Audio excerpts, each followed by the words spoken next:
አንድ ትንሽ ልጅ በኢስታንቡል ጎዳናዎች ላይ ሻይና ሎሚ ይሸጥ ነበር። ዛሬ ግን ያ ልጅ ከዓለም ኃያል ከሆኑ ሀገሮች መካከል የአንዱ ሀገር መሪ መሆን ችሏል። ነገር ግን ወደ ስልጣን የደረሰበት መንገድ ቀላልና እንዲሁ ይሁን ተብሎ የመጣ አልነበረም። እስር ቤት ገብቷል። ፓርቲው ታግዷል። ተቃዋሚዎች ለግድያ ያሳደውታል። በአንድ ክፉ ሌሊት ወታደራዊ መፈንቅለ መንግስት ሙከራ ተደርጎበት አገሪቷ ተናውጣም ነበር። ነገር ግን ይህ ብርቱ ሰው አልወደቀም። ይህ የአንድ ሀገር ፕሬዝዳንት ታሪክ ብቻ አይደለም። ይህ የአንድ የትንሽ መንደር ድሃ ልጅ እንዴት የቱርክን የፖለቲካ ሂደት እንደቀየረ የሚያሳይ አስደናቂ ታሪክ ነው። ኤርዶጋን ቱርክን ቀየረ ወይስ ቱርክ ኤርዶጋንን ቀየረች?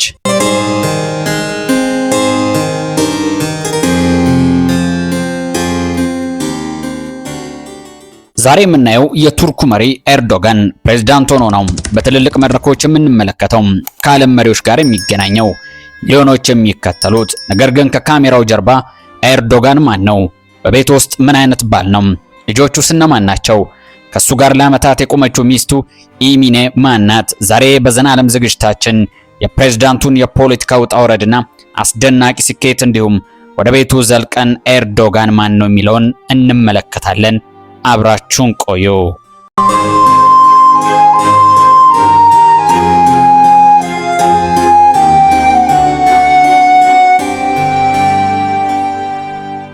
በ1954 ምሽት ላይ አንዲት እናት የህይወቱ ውጣ ውረድን አልፎ የወደፊቱ የአገር መሪ የሚሆነውን ጨቅላ በታላቋ የቱርክ ከተማ ኢስታንቡል ወለደች። ይህ ትንሽ ልጅ ረጀብ ጣይብ ኤርዶጋን ተብሎ የስም መጠሪያ ተሰጠው። ኤርዶጋን ከታዋቂ ሰዎች አሊያም ሀብታም ቤተሰብ አልተወለደም። ቤተሰቡ በኢስታንቡል በካሳምፓሻ አካባቢ ይኖር ነበረ። የዝቅተኛ ገቢ ቤተሰብ ልጅ ሲሆን በልጅነቱ የህይወትን ከባድ ጎን እየሰማ ሳይሆን በቅርብ እየተመለከተና ኑሮ ታደገ። የተወለደበት አካባቢ በወቅቱ ሰራተኞችና ዝቅተኛ ገቢ ያላቸው ቤተሰቦች የሚኖሩበት አካባቢ ስለነበር ኤርዶጋንም ከልጅነቱ ጀምሮ ራሱን ለመርዳት የተለያዩ ትንንሽ ዕቃዎችን መሸጥ ጀመረ። በተለይም የትንሹ ኤርዶጋን የገቢ ምንጭ የነበሩት ሎሚ፣ ሻይና ሌሎች ቀላል ምግቦች የዕለት ጉርሱ መሸፈኛና ለቤተሰቡም ካገኘው ትርፍ ላይ የሚሰጠው ነበር።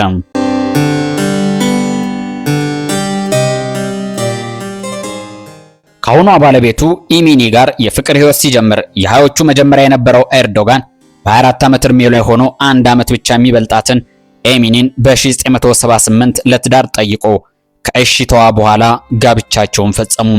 በዚያን ጊዜ ግን ኤርዶጋን ፕሬዝዳንት አልነበረም፣ ዝነኛም አልነበረም። በእርግጥ ወደፊት ምን እንደሚሆንም ማንም አያውቅም ነበር።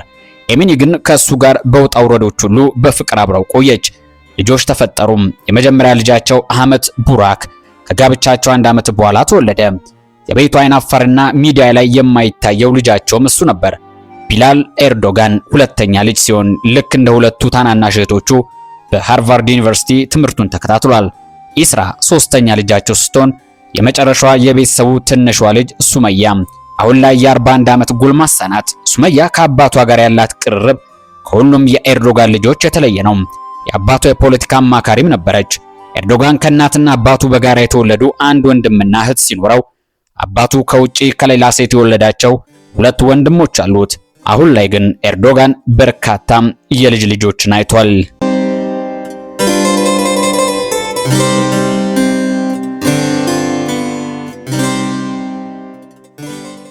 ኤርዶጋን በወጣትነቱም የወደፊቱ የቱርክ ስመጥር ተጫዋች የሚባልለት አይነት ነበረም። የኋላ ግን በድንገት የህይወቱ ጉዞ ፊቱን ከእግር ኳስ ወደ ፖለቲካ እንዲቀይር አደረገችው። ግን እሱ የሚፈልገው ተራ ፖለቲከኛ ብቻ መሆን አልነበረም። እሱ ፖለቲካን በጀመረ ጊዜ የቱርክ ፖለቲካ መልኩ ሌላ ነበር። ሀገሪቱ የሃይማኖት ሚና፣ የወታደራዊ ተጽዕኖ፣ የሴኩላሪዝም መርህና የህዝብ ፍላጎት መካከል በተወሳሰበ ግጭት ውስጥ ነበረች። ኤርዶጋን ግን እነዚህን ውጥንቅጦች ከሩቅ ብቻ አልተመለከተም። ወደ ፖለቲካው በድፍረትና ጥልቅ ዓላማን አንግቦ ገባ። ይህ የአንድ ሰው የፖለቲካ ውሳኔ የኋላ ኋላ የቱርክን ታሪክ ሊቀይር ጫፍ ደርሶ ነበረ። ግን ምን ተፈጠረ? ሂደቱ እጅግ ድንቅ ነው።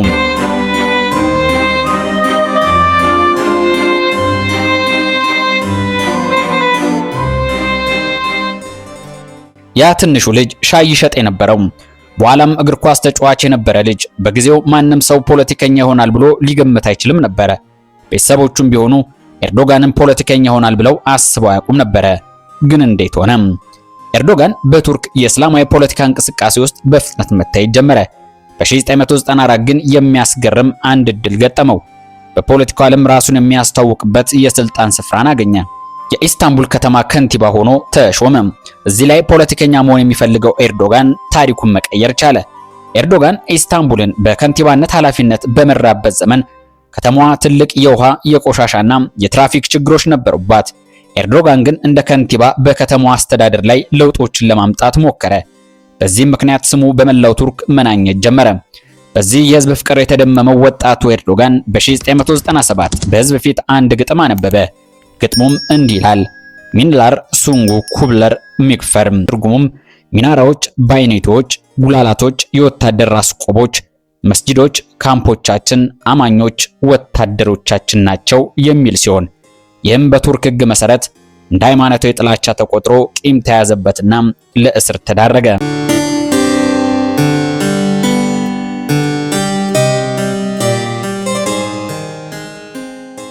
ብዙ ሰዎች እስከ ህይወት ማጣት ድረስ የሚያደርስ ጉዳት ይደርስበታል ብለው የጠበቁት ኤርዶጋን ፖለቲካዊ ህይወት እንዳበቃ የሚመስል ክስተት ገጠመው።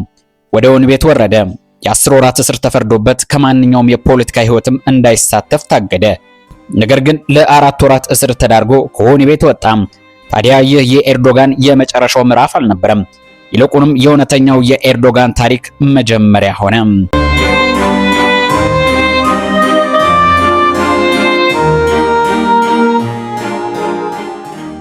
ከእስር ቤት ከወጣ በኋላ ኤርዶጋን አንድ ነገር በግልጽ ተረዳ። የቀድሞውን መንገድ በመከተል ወደ ስልጣን መድረስ አልችልም ብሎ አመነ። ይህንንም በተግባር ማየት ቻለ። ስለዚህ አዲስ መንገድ መፈለግ ግዴታው ሆነ። ሬሲፕ ታይብ ኤርዶጋን ከእስር ቤት ወጣ። እስር ቤት የገባው የኢስታንቡል ከተማ ከንቲባ ሆኖ ነበር። ከእስር ሲወጣ ግን የከንቲባነት ቦታውን ተነጥቋል። የቀድሞ ፓርቲውም ከሱ ጋር መስራትን ባለመፈለጋቸው ከፊታችን ዞር በላሉት። የፖለቲካ መንገዱ ሁሉ የተዘጋበት መሰለ። ግን ኤርዶጋን በዚህ ፈተና ብቻ ላይ መቆምን አልመረጠም። በ2001 ከጓደኞቹና የፖለቲካ ወዳጆቹ ጋር አዲስ ፓርቲ መሰረተ። ጀስቲስ ኤንድ ዲቨሎፕመንት ፓርቲ ወይም ኤኬ ፓርቲ ይባላል። በ2002 በተደረገ ምርጫ የነ ኤርዶጋን ፓርቲ ድል አደረገ። ነገር ግን ፍርድ ቤት ምንም የፖለቲካ እንቅስቃሴ ላይ ተሳትፎ እንዳያደርግ በማገዱ በወቅቱ በቀጥታም ጠቅላይ ሚኒስትር መሆን አልቻለም። ነገር ግን የፍርድ ቤቱ እገዳ ከተነሳለት በኋላ የመሰረተው ኤኬ ፓርቲ ሊቀመንበር ሆኖ ተሾመ። በስተመጨረሻም እንደ አውሮፓውያን አቆጣጠር መጋቢት 9 2003 የቱርክ ጠቅላይ ሚኒስትር ሆኖ መንበረ ስልጣኑን ተቆናጠጠ።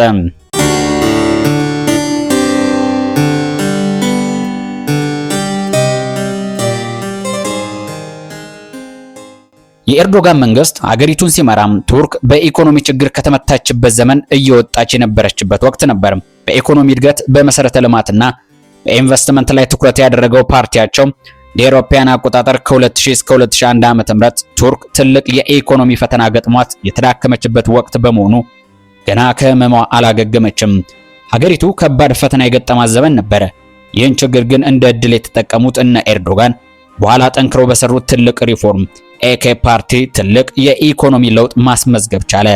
ይህም በርካታ ቱርካውያን ከነ ኤርዶጋን ጎን ተሰለፉ። በተለያዩ ከተሞች አዲስ መንገዶች፣ ድልድዮች፣ ኤርፖርቶች፣ ሆስፒታሎችና የትራንስፖርት ፕሮጀክቶች ተቋቋሙ። በዚህ ምክንያት ቱርክ በዓለም መድረክ የበለጠ መታየትና ለውጧ መሞገስ ጀመረ። ኤርዶጋንም በህዝብ ዘንድ የለውጥ መሪ ተብሎ ተጠራ። ነገር ግን የስልጣን ታሪክ አንድ ወገን ብቻ የለውምና በርካቶች ወደው ሲከተሉት፣ የተወሰኑ አካላት ደግሞ አምርረው ይጠሉት ጀመረ። ስልጣኑ እየጠነከረ ሲመጣ ተቃውሞም በዛው ልክ እየጨመረ መጣ።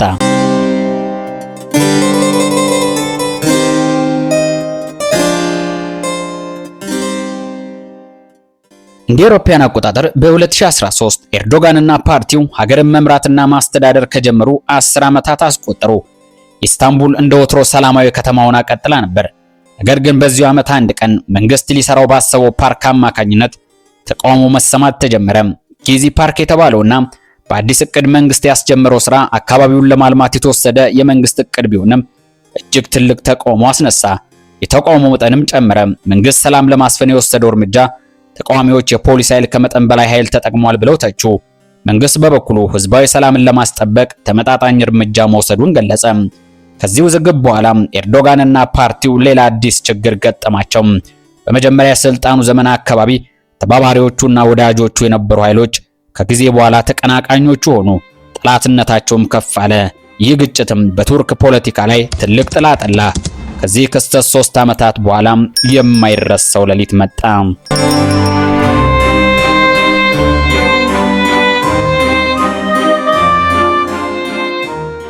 እንደ አውሮፓውያን አቆጣጠር 2016 ከዛሬ 10 ዓመት በፊት ሐምሌ 15 ሌሊት ላይ ኤርዶጋን ከቤተሰቡ ጋር በማርማሪስ በሚገኘው መኖሪያ አካባቢ በረፍት ላይ ሆኖ ዘና እያለ ነበርም። ከሌሊቱ 10 ሰዓት አካባቢ የሚያስደነግጥ ዜና ደረሰው።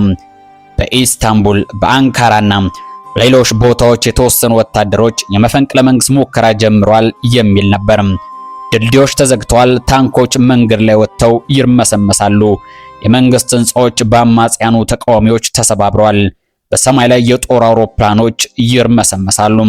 በዚህ ሁሉ ውጥንቅጥ የቱርክ ህዝብ አንድ ጥያቄ ነበረው፣ ኤርዶጋን የት ነው የሚል። እሱ ግን በዚያን ጊዜ ከማርማሪስ ለመውጣት እየሞከረ ጥረት ላይ ነበር። በመጨረሻም ሲኤንኤን ተርክ በተሰኘ የቱርክ የቴሌቪዥን ጣቢያ ላይ ስልኩን ተጠቅሞ በመውጣት በፌስ ታይም ለህዝብ ታየ። በርካታ ጣቢያውን ሲመለከቱ የነበሩ ሰዎች የፕሬዝዳንቱን ፊት ተመለከቱ። ኤርዶጋንም ህዝቡ ወደ ጎዳና እንዲወጣ ጥሪ አቀረበ። ህዝቡም የመሪውን ትዕዛዝ ተቀብሎም አደባባይ ወጣ። ይህ በዘመናዊ ፖለቲካ ታሪክ አስገራሚ ትዕይንት ነበረ። በዚህም ምክንያት ኤርዶጋን ላይ ታስቦ የነበረው መፈንቅለ መንግስት ሳይሳካ ቀረ። ነገር ግን በዚህ አስደንጋጭ መፈንቅለ መንግስት በርካታ ሰዎች ሞተዋል፣ ጥቂትም አይባሉትም ቆስለዋል።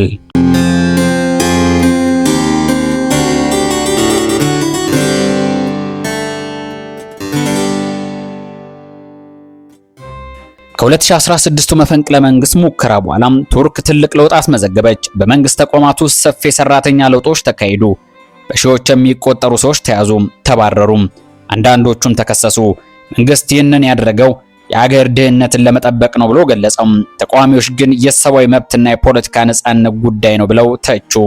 ይህ ክርክር እስከዛሬ ድረስ ቀጥሎ አንድ ወገን ኤርዶጋንን ሀገሩን ከአደጋ ዳነ፣ ሌላው ወገን ደግሞ ኤርዶጋን ይህንን ክስተት ስልጣኑን ለማጠናከር ተጠቀመበት በሚል በሁለት ጎራ ተከፋፍሎ ይጠዛጠዛሉ።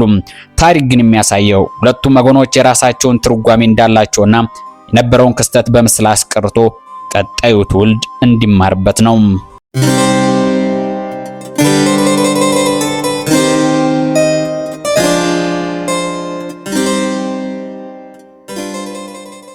እንደ አውሮፓውያን አቆጣጠር 2017 በተደረገው ህዝበ ውሳኔ መሰረት የቱርክ የመንግስት ስርዓት ወደ ፕሬዝዳንታዊ ስርዓት ተለወጠ።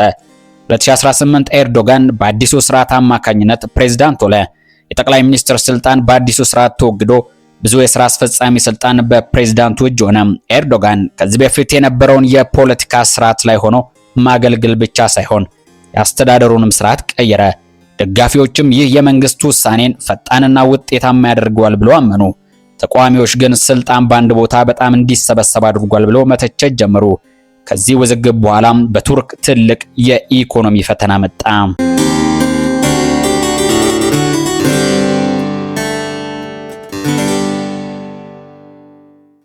አንድ መሪ በፖለቲካ የሚቃወሙትን አካሎች ሊያሸንፍ ይችላል። ነገር ግን የኢኮኖሚ ፈተና ማሸነፍ የበለጠ ከባድና አስቸጋሪ ነው። የቱርክ ገንዘብ ሊራ በከባድ ጫና ውስጥ ገባ። የዋጋ ንረት ጨመረ። የኑሮ ውድነት በህዝቡ ላይ ጫና ፈጠረ። ተቃዋሚዎች ይህንን እንደ ፖለቲካ አጀንዳ አንስተው ጥያቄ ሰነዘሩ።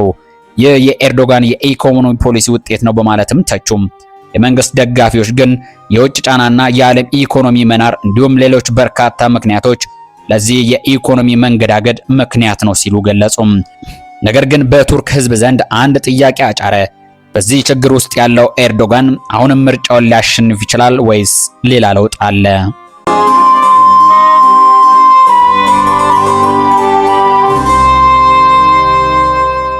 በ2023 ከዛሬ 3 ዓመት በፊት የቱርክ ፕሬዝዳንታዊ ምርጫ ተደረገ።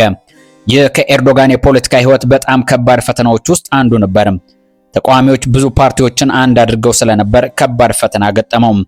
የኢኮኖሚ ችግርና የ23ቱ የቱርክ አስከፊ የመሬት መንቀጥቀጥ ሌላኛው ትልቁ የኤርዶጋን የቤት ስራ ሆነ። ነገር ግን ከፍተኛ ፉክክር በተካሄደበት የ23ቱ ምርጫ ኤርዶጋን እንደገና አሸነፈ።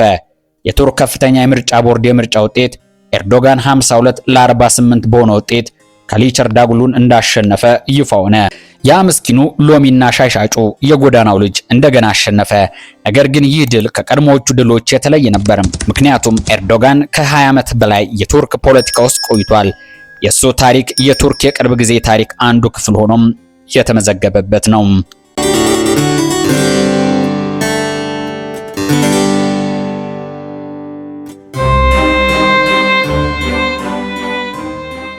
ተመልካቾቻችን በዛሬው የዜና ዓለም ዝግጅታችን በግለሰቦች ታሪክ የቱርኩን ጠቅላይ ሚኒስትርና የአሁኑ ፕሬዝዳንት ረሲፕ ጣይብ ኤርዶጋንን የህይወት ታሪክ የቃኘንበት አጭር መሰናዶ ይህን ይመስል ነበር። ፕሮግራሙ ከተመቻችሁ ላይክ እንዲሁም ኮመንት በማድረግ ቻናላችንን ሰብስክራይብ እያደረጉ ቤተሰብ እንዲሆኑ ጋበዝን። በሌላ ዝግጅት እስክንገናኝ ሰናይ ጊዜ።